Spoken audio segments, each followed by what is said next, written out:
আমার নাম মথুরা হালদার, দক্ষিণ শ্রীরামপুর, ভায়া নবদ্বীপ, ওয়েস্ট বেঙ্গল, পশ্চিমবঙ্গ থেকে আমি এসেছি। ব্যাঙ্গালোরে এসে চিকিৎসা করাতে এসে আমার ক্যান্সার রোগটা ধরা পড়ে।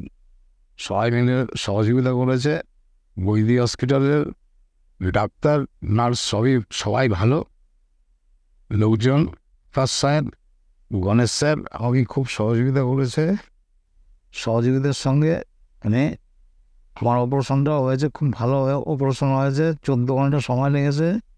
রোবটের দ্বারা আমার এই অপারেশনটা হয়েছে।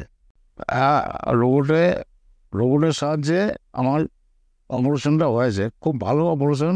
এই খরচও অনেক কম হয়েছে। খরচ আমার সীমিতের মধ্যেই ছিল।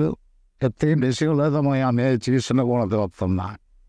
এখানকার ডাক্তারজন খুব ভালো, বৈদির স্টাফরা খুব ভালো, ডাক্তার নার্স সবাই ভালো। এই ভালো চিকিৎসা পেয়ে আমি খুব আনন্দিত।